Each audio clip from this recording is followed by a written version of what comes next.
നമസ്കാരം.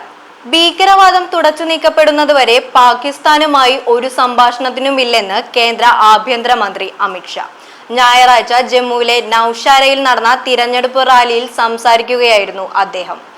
സർക്കാർ രൂപവൽക്കരണത്തിന് ശേഷം ഭീകരവാദികളെയും കല്ലെറിയുന്നവരെയുമൊക്കെ ജയിൽ മോചിതരാക്കുകയാണ് നാഷണൽ കോൺഗ്രസ് സഖ്യത്തിന് വേണ്ടത്. ഫാറൂഖ് അബ്ദുള്ള ജമ്മു മലനിരകളിലെ ഭീകരവാദത്തിന്റെ പുനരുജ്ജീവനത്തെ കുറിച്ചാണ് സംസാരിക്കുന്നത്. എന്നാൽ ഇത് മോദി സർക്കാരാണ്, ഇവിടെ അത് നടക്കില്ല.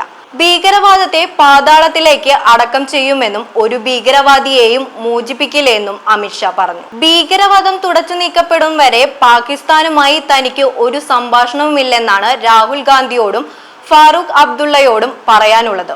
യുവാക്കളെ സിംഹങ്ങളെന്ന് വിശേഷിപ്പിച്ച അമിത്ഷാ അവരോടാണ് തനിക്ക് സംസാരിക്കേണ്ടതെന്നും പാകിസ്ഥാനോടല്ലെന്നും കൂട്ടിച്ചേർത്തു.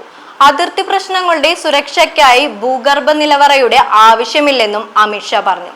അതിർത്തിക്കപ്പുറത്തേക്ക് വെടിവെക്കാൻ ആർക്കും അധികാരമില്ലെന്നും അങ്ങനെ വെടിവെച്ചാൽ ഷെല്ലുകൾ ഉപയോഗിച്ച് മറുപടി നൽകുമെന്നും അദ്ദേഹം പറഞ്ഞു. 3 ഘട്ടങ്ങളിലായി ജമ്മു കാശ്മീർ നിയമസഭാ തിരഞ്ഞെടുപ്പിന്റെ വോട്ടെടുപ്പ് ആരംഭിച്ചു കഴിഞ്ഞു. സെപ്റ്റംബർ 18-നാണ് ആദ്യഘട്ട വോട്ടെടുപ്പ് നടന്നത്. സെപ്റ്റംബർ 25, ഒക്ടോബർ 1 എന്നീ തീയതികളിലാണ് ഇനിയുള്ള 2 ഘട്ടങ്ങളിലെ തിരഞ്ഞെടുപ്പ് നടക്കുക. News desk Bharathabhoomi.